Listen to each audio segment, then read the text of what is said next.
Professor Biswajit Dhar. And it is not only because I have read the article which he had written in the Amal Bazar Patrika, but also I think now he's a very senior professor and he should have the first go at it. Biswajit. Thank you, sir. I'm really honored that you've given me the first, the opportunity to go first. It's always a pleasure to be here and share. No, let me start from where Professor Dubey, made a very important point about the budget, and people's perception of the budget, that, it's an annual exercise and it should be treated as such. Now, I think one of the most important thing that people sort of often ignore is that in the absence of the planning process now, the budget is the only document we have where the government gives a holistic view as to which way it is going. So the direction of the economy, and the direction in which it wants to drive the economy is available only from the budget. You don't have any other document or any other forum from which you can actually understand what the government wants to do with this with the economy, and therefore there are very important lessons here as to where the government really wants to take this economy, and what is in for the future. So I think that's the thing that needs to be recognized first and the foremost. The second thing that I would like to highlight is that if both in the economic survey and in the budget, the finance minister and the chief economic advisor, they have highlighted the problem of COVID and the COVID-induced crisis that the Indian economy has suffered from. But there is no recognition that the Indian economy, until the COVID actually struck in March, until then, for 9 consecutive quarters, the Indian economy was on a slowdown. In fact, one should go even further back, because from 2016-17, in one of the quarters, the growth rate was 8.1%. From then, it has been a downturn, sort of a downward hill. In between, there was a blip where it went up to 7% plus, and then it has been, sort of 9 continuous quarters where there's been this down. So the point that we have all been making for the past, 9 months, 10 months, is that, there are structural infirmities that the Indian economy suffers from. And the most important of these is, what Professor Dubey was also mentioning, is a severe demand constraint that we are experiencing. So, Praveen, I'm sure will elaborate on this further. The state of the labor market gives sort of telltale signs as to what is really happening to the state of demand, and the point that I would like to make at the outset is that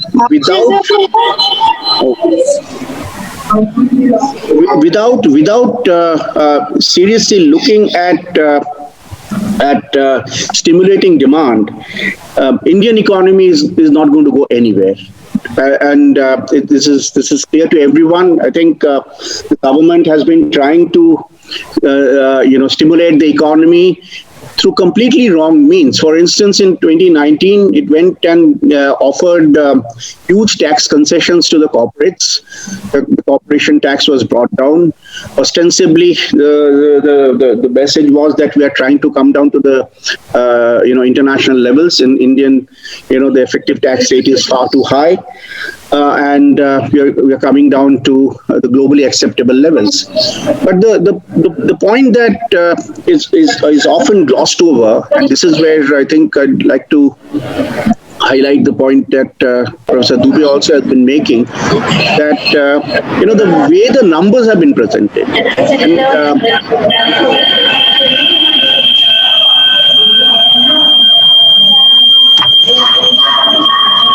No, that's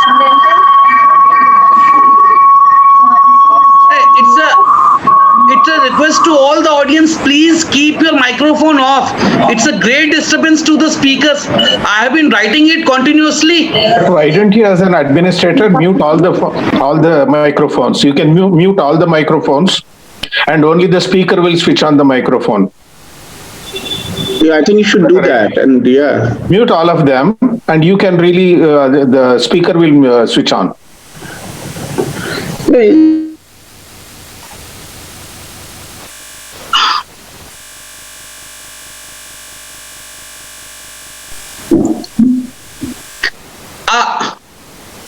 Professor Dhar, can you unmute yourself now? Just please check if you can unmute. yeah, all right.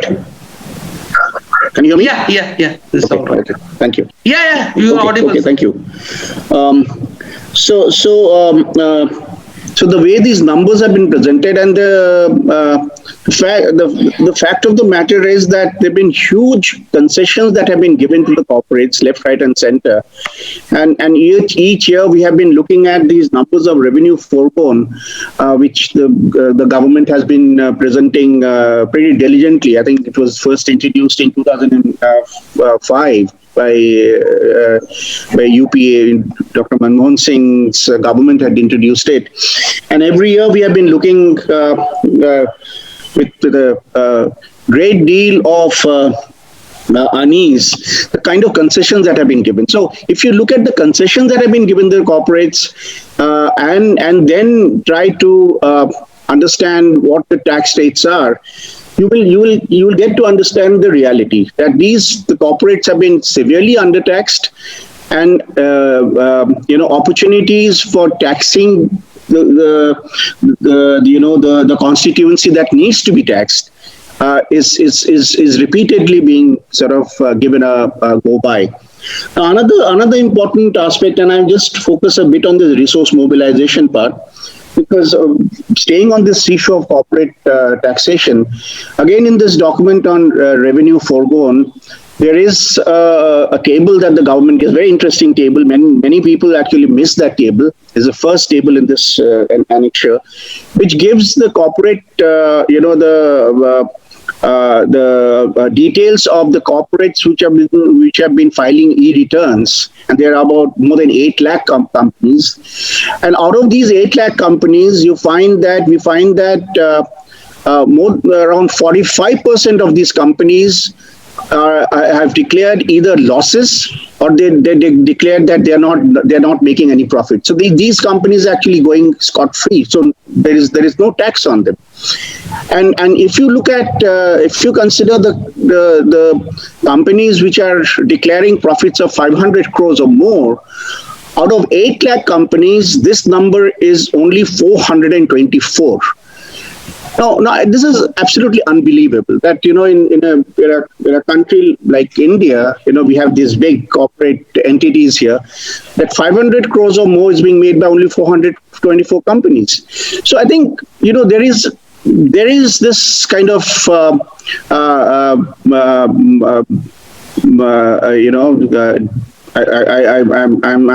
almost compelled to say that there is this deliberate tendency to ignore those who should be taxed, and therefore the revenue side looks really thin.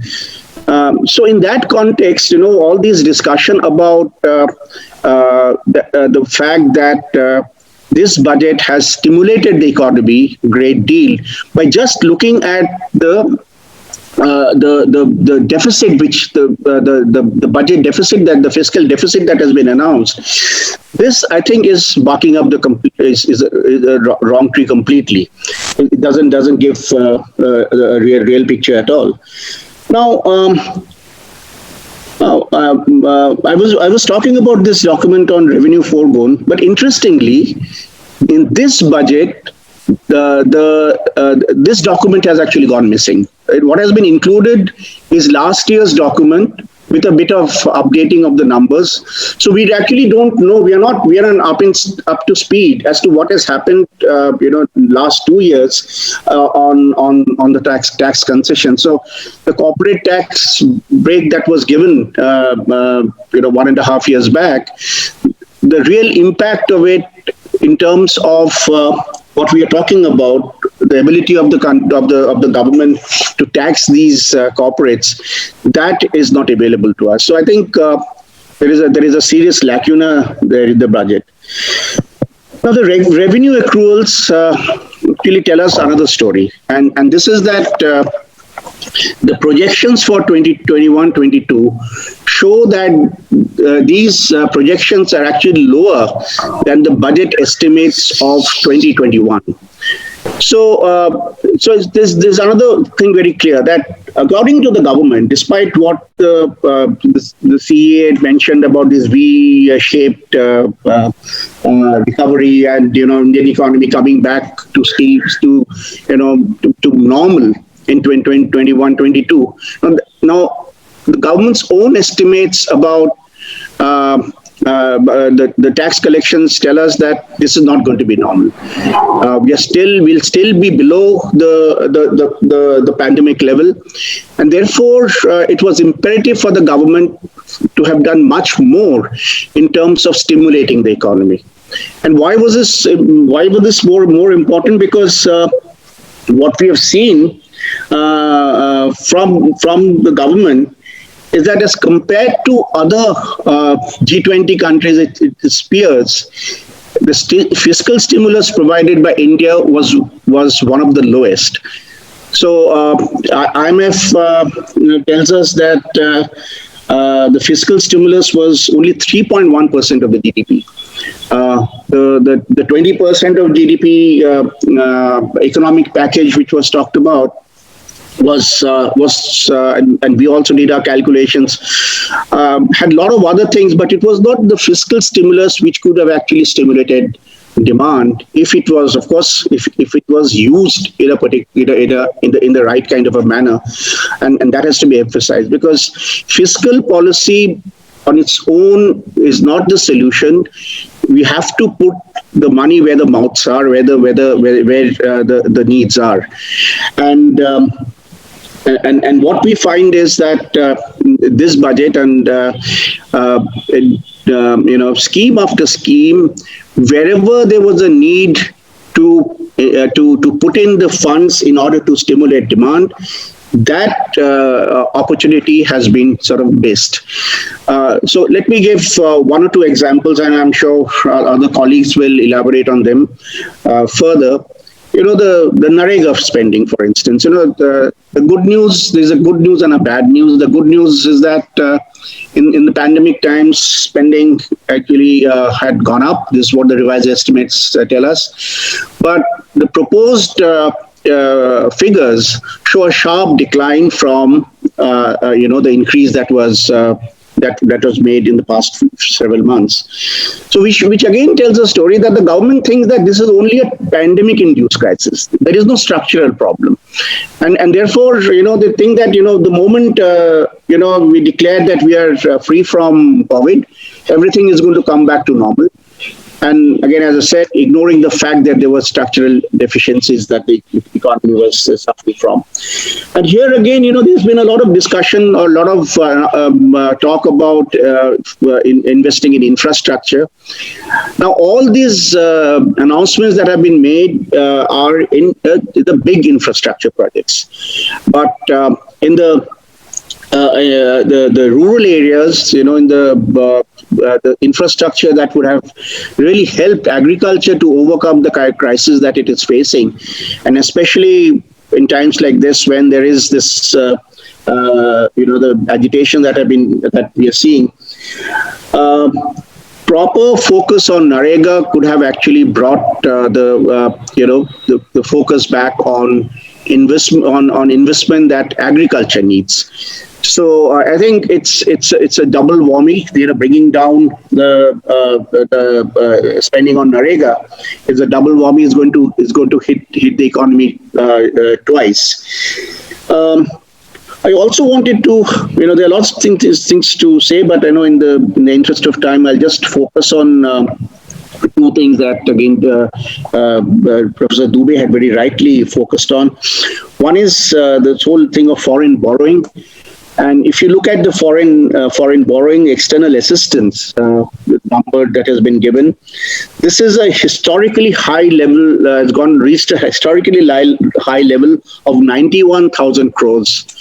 This is what is being proposed in the revised estimates.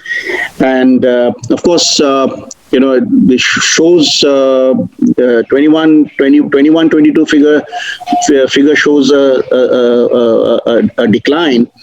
But I think with the government not really intending to tax those who should be taxed and relying on borrowing, including external borrowing, this is something that is a serious problem. Again, on privatization, Professor Dubey quite rightly said that IMF has actually been emphasizing a lot on the importance of state-owned enterprises, and in their recent fiscal monitors, they have been actually giving this evidence that since the economic downturn of 2008, there has been a spurt in reliance on state-owned enterprises in the West, and they have become major drivers in many of the Western economies. Contrary to that kind of experience that we are seeing from the Western countries, India is downsizing its state-owned enterprises, and most of them are on the block now. And I think what the government intends to do is really to ensure that that all these enterprises are phased out. They're put into private hands, and that, I think, that is the ultimate objective with which the government is moving forward.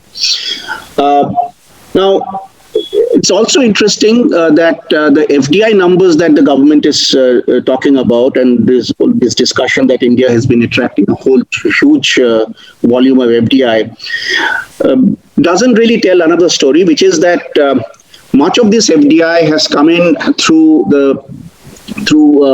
selling existing enterprises. So if you look at the operations of Reliance and the extent to which they have sold their shares to foreign companies, you can really understand the situation. So the whole scenario that is turning out in this country is that you have the government which is now selling its own enterprises to the corporates. The corporates are selling their critical strategic shares to foreign companies. So in which direction is this economy going? That is a big question that must be asked. Dubey Sahab also asked me to respond on this whole question of lowering of increase in customs duties and this whole Atmanirbhar Bharat. I've been taking this position that this Atmanirbhar Bharat, this kind of self-reliance at this point in time is not really feasible, nor is it desirable. We have to be very strategic in terms of developing our industries. A general kind of clarion call that we are actually becoming inward-looking is not something that is desirable for a country of India's size, a country which has so much of engagement with the global economy. And going forward, I hope the government actually reviews its stance that it has taken now. I'm sure that in the coming months we are going to see a wholesale revision of customs duties. That's what the finance minister has promised.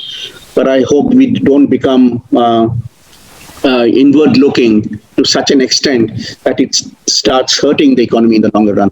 So these were some of the, sort of scattered thoughts that I had, the time that I could use here. And thank you for your attention. So one point is that the size of the rescue package, the government claimed even in the first package that it was 20% of the GNP. And if you add the three packages together, then it could very well go up to 30% or 40% of the GNP. And as opposed to that, you have the figure of 2.5 to 3% mentioned by Biswajit. But I have read an article by Nagaraj from Trivandrum, where he said it is just 1%. The real rescue package is just 1% of the GNP. And whenever it involved a large-scale transfer of funds to the poor, the distressed, etc., there is a ceiling being put on that. And Manrega is one striking example of how it is being brought down. And the second thing is that on the whole question of, the restoring the rule of law in the field of trade, flow of capital, and sort of restoring back the world order, which was given a goodbye by Trump, and as I said that we rode on the crest of that. We cannot, I think there will be a strong bid to restore it in the form in which it existed, and we cannot oppose that.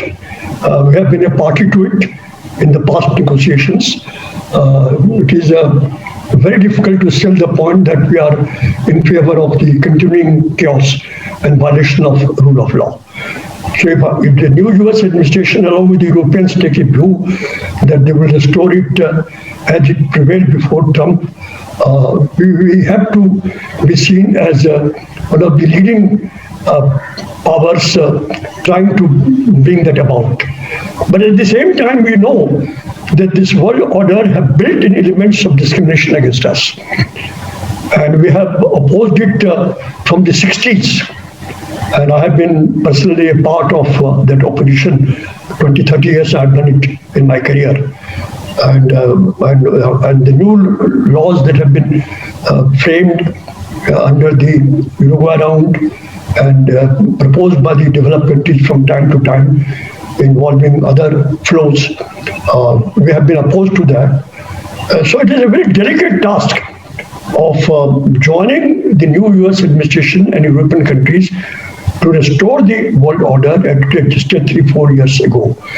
And at the same time, making the point of view that this must be reformed. I mean, we have some proposals on the table, like recently that, the vaccination for the coronavirus should not be subjected to IPR regime. And no company could claim IPR on that thing. It will be free for utilization by all the countries of the world. This proposal has not been accepted. US administration, past administration, and I don't think that the present administration is going to accept that. But we have one or two proposals we have made. We have been making it from time to time, right from the beginning. It's a very delicate task of restoring an inequitable, discriminatory world order, which existed before, and while doing so, continuing our past role of bringing about equality in it.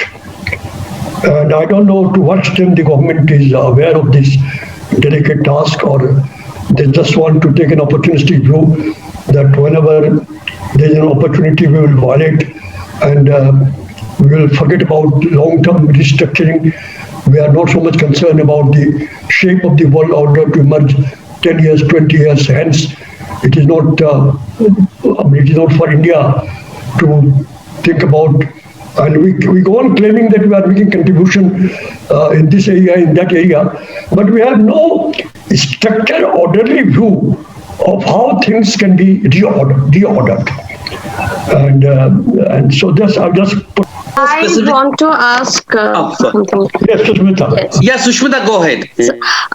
Recognizing that this is a really difficult time, I look forward to some solutions or suggestions from the speakers, like what could have been done in this difficult situation so that things would be better. Request Biswajit to elaborate it a little bit, and if necessary, then Professor Dhar.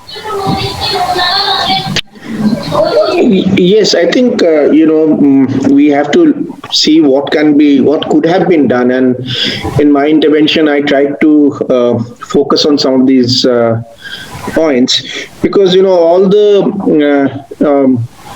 colleagues in the panel have mentioned about how expenditure has been slashed in extremely critical areas, right from education, health, agriculture, you name it. I think there has been a slashing of expenditure by the government.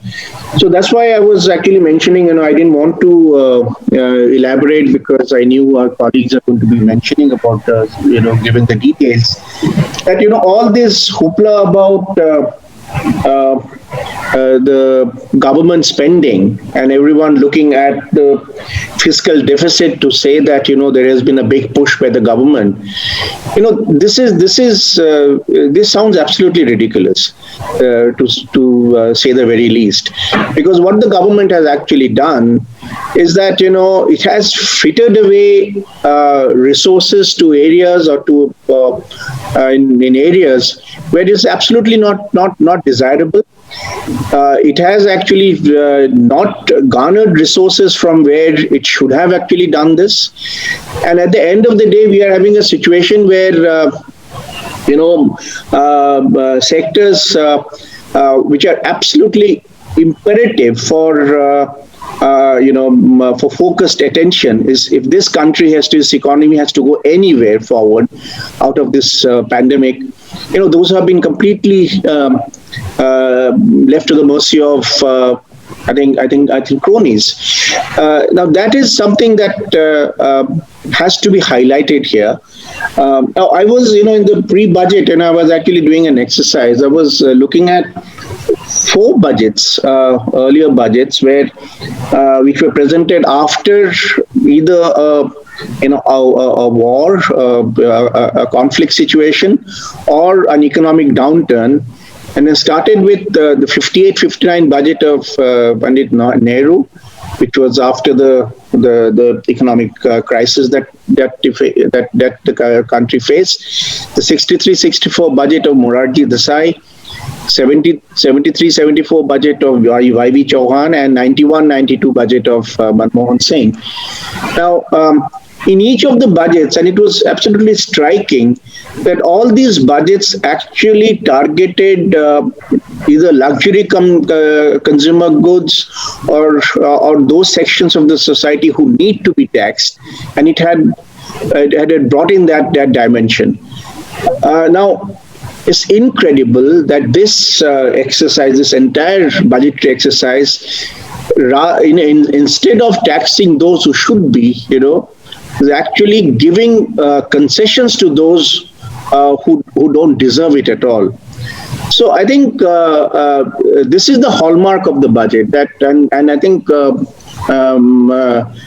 several speakers, Professor Haque, Professor Govinda, and also Rama, they mentioned this, that the objective function is really to hand over resources of the state to the cronies, and this is the budget making exercise all about. And this is what we have seen. So, it's difficult to say how you can fix a problem where the government is not intending to go in that direction. So it's like that proverbial saying that you can wake up a person who's actually sleeping, but the person who's actually pretending to sleep, how do you wake that person up? So the frustration today is that, you have a government which is just not interested in going down the path that all of us are wanting the government to move. It wants to move in a completely different direction. So the task before us becomes even more difficult. So Praveen wanted to say something.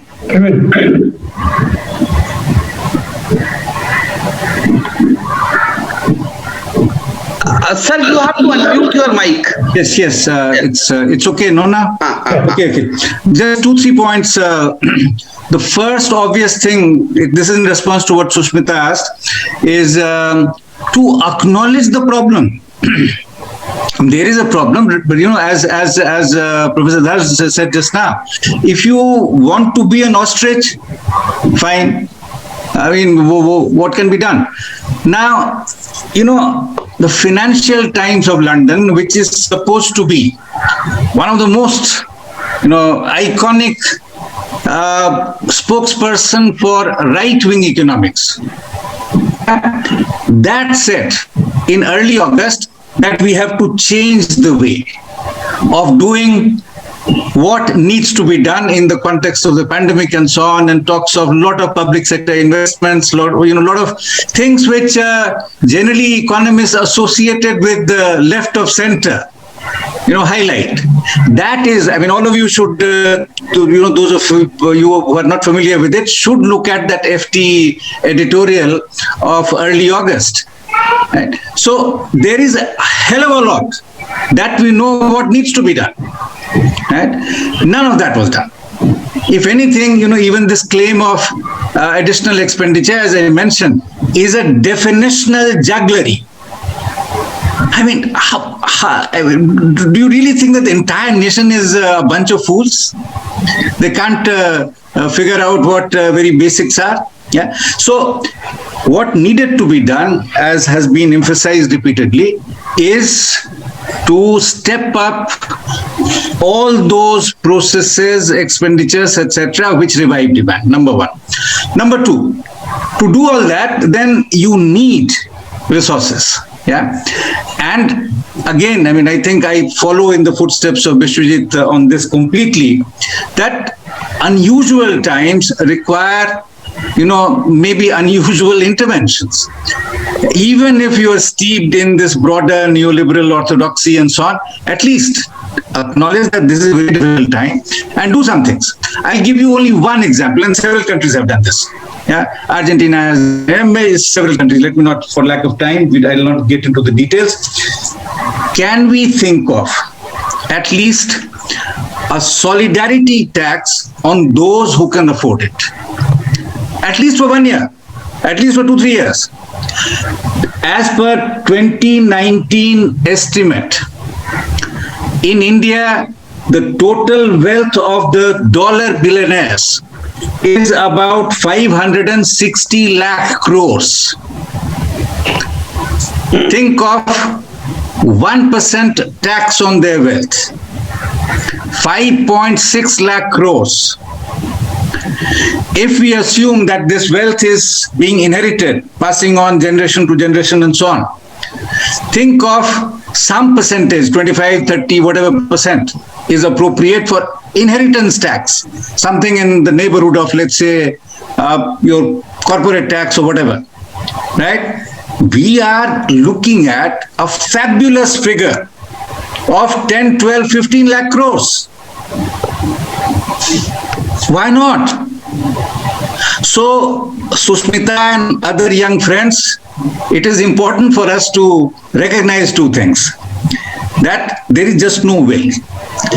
Given the kind of trap that this government is in terms of its thinking, its friendship with certain kinds of, people, so to say, that is out. Yeah. Thank you, sir. Thank you.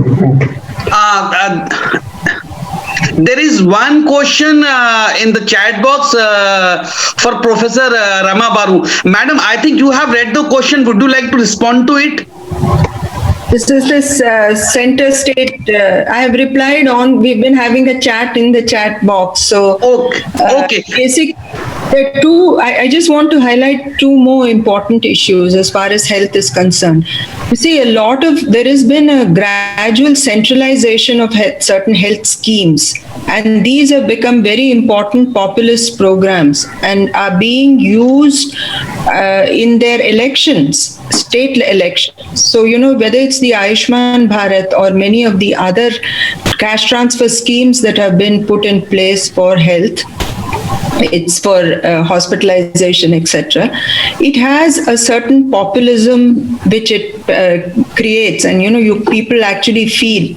And this has been one of the important departures in the welfare sector as far as this government is concerned, that this, plethora of populist programming and the depth and the height of which we cannot really understand, and how it actually, in terms of governance, spans out at the state level, is a very important issue. And if you look at the Finance Commission, if you look at it in relation to what the economic survey says, and you look at the budget, they're all out of sync.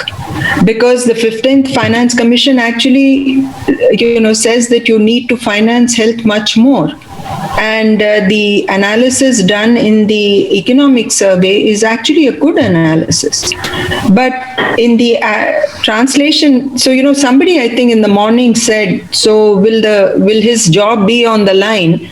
Because, clearly... You said it, Praveen. I think it's particularly exemplified in the case of health, right? So I'm just saying that really the center state issue is very important. To what extent does this government actually respect federalism? You saw the whole GST issue also, and that the states, as far as health is concerned, are actually in the red because they have battled the COVID pandemic with limited resources, and they are finding other ways to finance, So I think this is a very, very important issue. I think there is one more question in the chat box. It is by Professor Vivek, I think Vivek Kumar. Professor Jha may like to respond to it. And the question is about, he is making a point that we all are talking about budget allocations that have been made in this union budget, but there has been a very little discussion on actual budgeting or actual expenditure. And the figures that have been released recently, they show a very deplorable picture. That is, the actual expenditure has been very low than what was allocated last year in the union budget. So, Professor Jha, if you would like to respond to this. You see, I think I'll respond very briefly because we have really run out of time. Two things need to be noted. In general, the quality of expenditure, etc., is one very important concern. So you should not be looking only at the quantity. Number two, as it happens, for last several years, actual is more than the revised, which is more than the final, budget estimate is more than the revised, and then the revised is more than the actual expenditure. That always happens. Now, this time what has happened is essentially in some segments, some pockets, in fact, the revised was more than the budgeted. That we need to acknowledge. For instance, as has already been mentioned, Narega and so on and so forth. So yes, so it was unusual, and in that sense, but yes, we need to examine these estimates much more carefully, both for quantity and quality. Thank you. Thank you. So we conclude now. I think we have now reached the outer limit of the time that we set. Thank you very much, all of you, for joining us and giving such a well-studied and detailed presentation in each area. A very, very enriching discussion, and we will try to bring out something within a couple of days. So thank you very much indeed. Thank you, sir. Thank you very much, sir. Roping in this conversation, all of us. Thank you. It was a lovely conversation. Absolutely. Thank you very much. Thank you. Thank you, sir. Should we close the meeting, sir? I think so. Yes, because I think that we have in our part, Satyanarayan Katha, where we invoke the gods to come. And then at the end, there's a sentence that Sarve Devas Swasthanam Gacha. All the gods, you go back to your own place. Thank you. So this time the gods are there in their places, sir. We don't have to go. We are just here. Thank you, sir. Thank you. Thank you, sir.